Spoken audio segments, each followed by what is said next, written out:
Hello, listeners. Welcome to another episode of the ENSign podcast. It's going to be raining taxes today. Our topic today is pitfalls to avoid in relation to tax audits. One of any company's least favorite moments has got to be when the taxman knocks on the front door and asks politely, "May I come in to check if you pay fair taxes?" Today's episode deals with what to do in that situation. Our guest today is Cletus Banse, who is a partner in the tax practice of ENS in Ghana. Cletus, welcome to the podcast. Thank you, David. This is your first time, isn't it? Yes, this is my first time, and I'm looking forward to this opportunity that provide some education or insight into an important aspect of tax or the life of every person, whether company or individuals, everywhere. Great, and I hope it's the first of many visits on this podcast. Yes, certainly. I expect that we'll have these in phase 2, phase 3 will come very soon. Brilliant. So, Cletus, if I may start on this light but not so light note, I hear that many foreign-owned businesses are leaving Ghana for tax reasons. What's your take on that? Well, companies will usually they are in business for profits.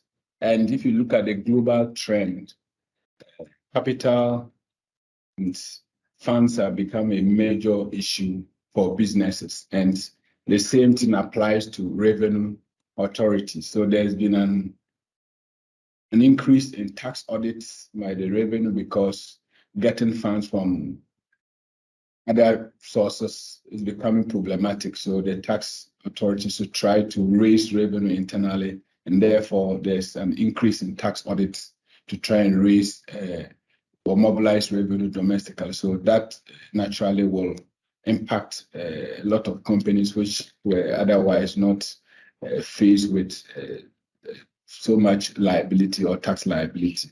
Some may want to leave, but others are also staying and then carrying business. Great. I guess this passes for coffee-induced small talk. Shall we kick off the main discussion then? Yes, certainly. So, Cletus, when one gets a notice that they have been selected for a tax audit, what are the first few things they should do immediately? Thank you. A notice received by a taxpayer, the company that the tax authorities intend to commence an audit is an important phase or life of a company and has to be taken with all the seriousness it deserves. And this is because tax assessments or liability, there's a huge punitive interest rates that is supposed to serve as a deterrent. You may have a liability of, let's say, 1,000 Ghana cedis, but the interest on that will be about 125% compounded monthly. That's applied to the amount as outstanding at every period. And therefore, if you receive a notice from the tax authorities that they want to come in to do an audit, you need to prepare for that audit, and there are a number of steps that you need to do. The first preliminary thing you need to do is to check and be sure that the notice is genuine and is coming from the tax authorities. And this usually, it will be on the letterhead of the tax authorities, and then it has to be signed by a tax officer above the rank of from senior revenue officer and above. And we say senior revenue officer because a person who can, all tax audits are at the instance of the Commissioner General, and the persons who can represent or the Commissioner General can delegate his authority to tax officers who are from senior revenue officers and above. And that's the first point to check. One other important thing to take note of is the audit period. And every notice of an audit will indicate the period that the tax authorities want to look at.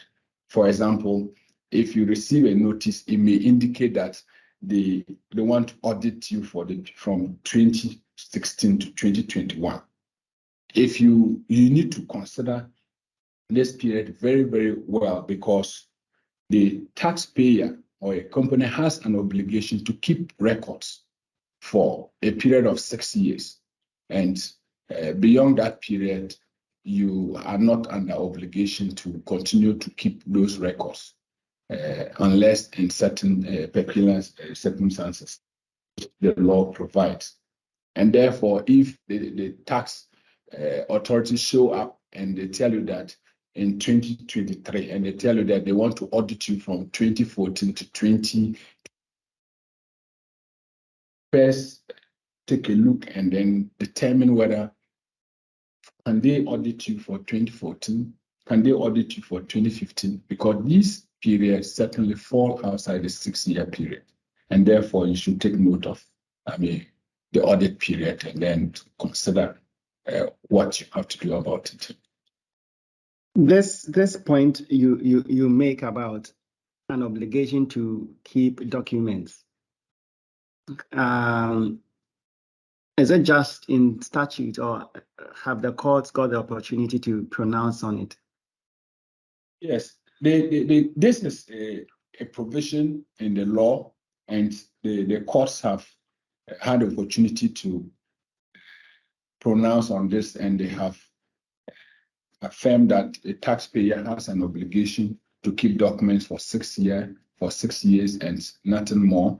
And they have indicated that the tax authorities cannot be assessing somebody for a period that goes beyond that 6-year period. And if I can give an example, sure, for purposes of this, if you receive a notice and the audit period is they are auditing you for 2013, 2023 backwards, then you need to check count 6 years back, and this will take you to, let's say, 2017. So therefore, if you find 2016, 2015, and 2014 within this period that the tax authority say they want to audit you, then you need to talk to your consultants. So is this 6-year period, again, with focus on your obligation to keep documentation? Is it a hard and fast rule, or are there any exceptions? Yes, there are certain exceptions that will require you to keep records for certain purposes. For example, if you make an application to the tax authority for a refund, then you have an obligation to keep documents relating to the period that the refund, falls within. Or if you file an objection to a tax decision, then you have an obligation to keep records for the period that the objection relates, because the Commissioner General have to look at those records before you can make that determination. So there are certain exceptions that will require you to keep records, but those are provided by law. And if anything that falls outside there, then you need to be talking to your tax consultant. Okay, so we've been talking about what to do when you get the notice that tells you that you've been selected for audits. Do you have anything else to say to round off on that particular point before we explore others? Yes, one other key thing to do is to try and make sure you have your documentation in place, because you will need to provide all relevant documents to the tax auditors for the period. And the risk of not having documentation in place is that the Commissioner General or the tax authorities have the power to make an assessment based on a good judgment, their judgment, best judgment, and that usually can have far-reaching implications. So it's very good to have all the documentation, to start keeping you have your documents in place when the tax auditors come for you to provide. You also have to make sure that your key officers, like your accountant, your finance officer, your human resource manager, they are all available. If they are not available for some reason, they are on leave or one is sick, you will have an opportunity to write to the tax authorities and provide this reason, and then ask for an extension to a reasonable period. And usually they will grant that, except that when they realize that it's an accident, they will not be granted. So these are the things, and you need to start preparing to cooperate to have the auditors. Okay. So along our journey, one has received this notice. I guess the actual audit is next. How does an audit commence? And what should one do when it commences? Yes, there are so many types of audits that the tax authorities can do, but for this purpose, let's concentrate on the field audit, because the field audit is one that the tax auditors usually will come to the offices or the premises of the taxpayer and then examine documents and then speak to officers. The first thing that for the starting point of the audit will be an entry conference that the auditors will have with the managers of the company or the taxpayer. And usually this conference will set everything, the timelines for the audit, the information and documents that the tax auditors will need, the people in the company who will be cooperating or dealing with the tax auditors, and then the places they want to take a look around and where to inspect and all that. So it's an opportunity for the taxpayer to also demonstrate to the auditors that, look, there's really nothing to hide and they are tax compliant. And usually when you have a very good entry conference, it sets the pace for a very good relationship to go through during the audit. And if I may add, sure. Once the audit starts, it's important that you try to be very courteous to the audit team. I say courteous, but you should not attempt to try and bribe or influence, use money or any other attempt or lunch to influence the tax auditor, because that is a crime and it has serious implications. But you need to be courteous to them, provide them with space for them to sit and then work, and then provide them with all the documents and information, and then persons that they need to speak to, make those people available for them to speak to. It's very crucial, because if you do not provide this documents and information, and there are issues that the auditors may clarify with you, and then it may avoid a liability, and you are very hostile to them, they may assume that you do not have that information or documents, and they will proceed to raise an issue that will have potential tax liability. So you need to try and handle and cooperate with the auditors while they are in your premises to carry out the audit. Okay, so the notice has been given and the field audit has been done with the taxpayers' cooperation or courtesy. Now, I suppose the next thing would be the issuance of the draft audit report by the revenue authorities. What's next, really? What should one do when, or if, I guess, one receives the draft audit report? Yes, usually it's the practice is that when the auditors complete their audit or go through a review of the documentation and then records, they usually will first come up with a draft report. And the draft report is an opportunity for the taxpayer to comment on the issues that are raised in the report. And this is a very good opportunity for the taxpayer to check again whether the report covers the period that is a 6-year period that is allowed by law, and then also check to find out whether there are any errors, incorrect positions of law taken by the auditors. It's very important. It's very important to check for these errors, because if they find their way into the final report, there is an obligation that even if you want to challenge that final report, you have to pay a 30% of the tax in dispute. And therefore, if there is an error and you miss it, and it finds its way into the final report, you will be paying a deposit which you could have corrected by pointing it out to the audit team, and they will usually, when you point an obvious error to the audit team, they correct it and it will not find its way into the final report. It's also important at this stage that you should talk to your tax consultant, the tax lawyers, to advise you as to what steps to take and then what to do, because there's a potential liability that is staring you in the face, and you need to bring in your consultants. May I ask, how much time in practice does one really have to review the draft audit report? Because I presume that the next step will be a final report coming. So on the ground, how much time? I know it would probably vary, but by your experience, how much time? So there is no specific time that is provided for a taxpayer to review a draft report.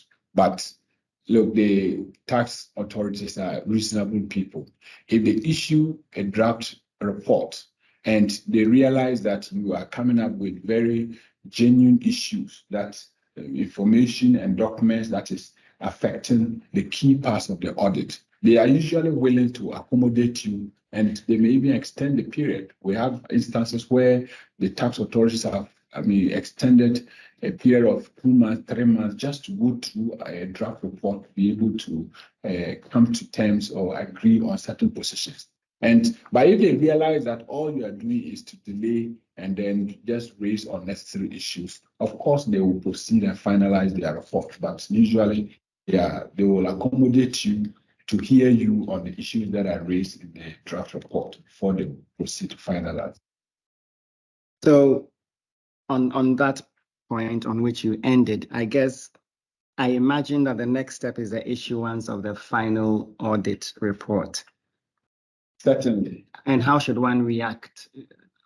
What's prudent for one to do when they receive a final audit report?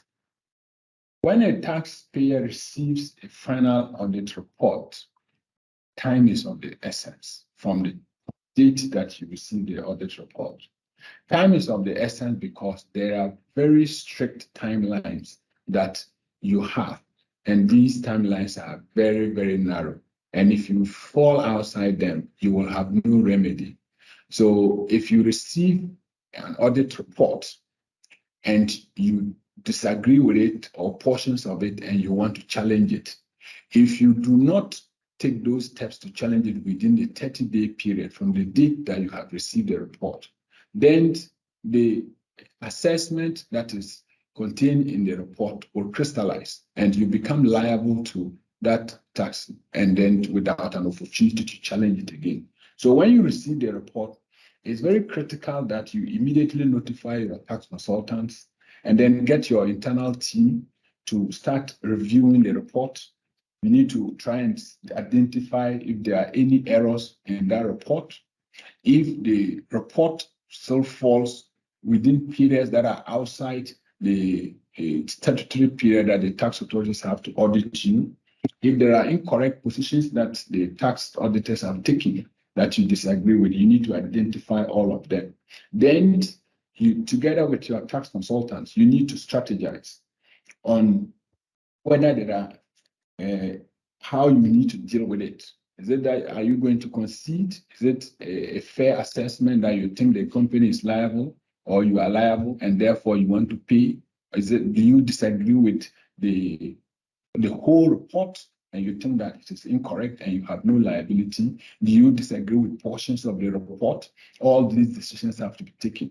And then remember, I mentioned a 30% deposit that you have to pay. Yes. If you do not pay that 30%, you have no opportunity to challenge the report and you cannot go to court because the court will refer you back It's a procedural process to follow. You need to go before the Commissioner General to look at the report first, your issues relating to the report first, before you can move to the next stage. So you need that 30%, you need to strategize and determine whether you want to ask for a waiver, because the law allows you to ask for a waiver or a variation if you feel that you have very clear cases that you think the report contains very errors that are so patent and then clear. For example, if in calculating your liability, 1 + 1 is 2, and then the tax authorities put 4 there. Clearly, they do not expect that you should pay 30% of 4. So on this particular issue, you can ask for a waiver of the 30% relating to the points that are, so clear that they are in error. And if they decline or the Commissioner General refuse to grant that waiver or variation, you have an opportunity to go to the court and then seek a judicial review of the decision of the Commissioner General to refuse to grant you the waiver or the variation act. And in any case, whilst taking this decision to get a waiver or variation from the Commissioner General, you need to also lodge your objection within the 30-day period. At every point, make sure your objection goes to the Commissioner General within 30 days from the date you have received the report.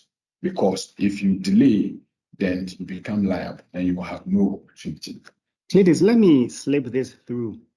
The revenue authorities are an administrative body as far as tax administration is concerned. And when it comes to asking for this, you said waiver or variation. They are an administrative body required to take a fair decision on the facts before them and all. Is there any chance, pretty much like all other administrative bodies, to take them on if you feel that their reason for refusing a waiver or a variation is unfair? Yes, there's a taxpayer has that right provided by law to go to court if you think that an administrative body like the tax authorities have taken a decision that is unreasonable or it's illegal, irrational, procedurally improper, yes, the usual. You are able to challenge those decisions. But when you go to court, it has to be the decision to refuse the waiver or variation. You cannot actually the objection. Yes. Correct. So you cannot actually use the challenging the waiver or objection as a backdoor to challenge the objection.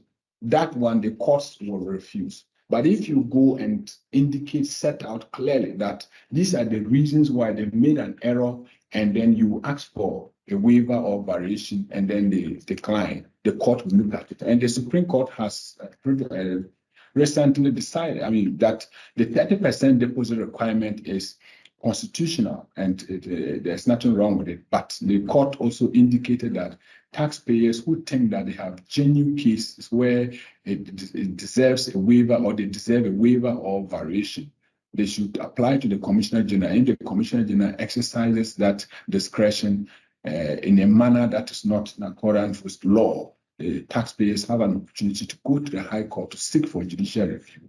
And the High Court has the power to look at the case and then grant that waiver or variation if the Commissioner General's decision is so wrong and law.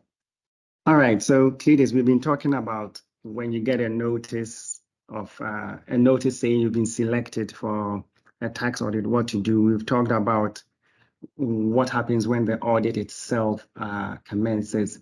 We've talked about how to react to a draft audit report. We've now talked about how to react to a final audit report and how time is crucially of the essence when you get a final audit report. We've talked about the importance of the 30% down payment. We've talked about the opportunity to seek a waiver or variation for good reason.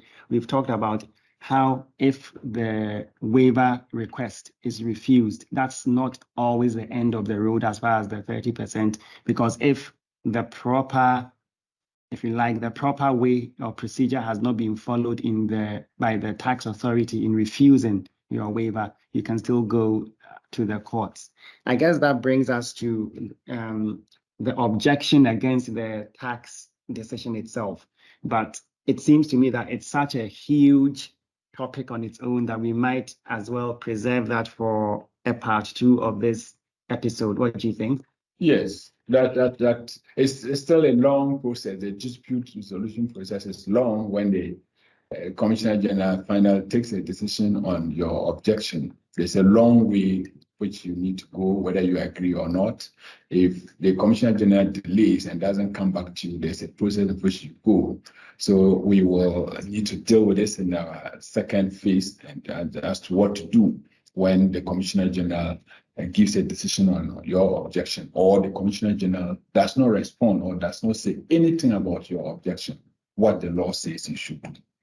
Thanks, Cletus. So listeners, as I said, it's been raining taxes on this episode of the ENSign podcast. Cletus has a really illuminating chat we just had, and some of the cloud has cleared from this heavy rain of taxes on my mind after the chat review. Hopefully, we will really come through on the commitment to do the other part on the tax objections and what happens after that.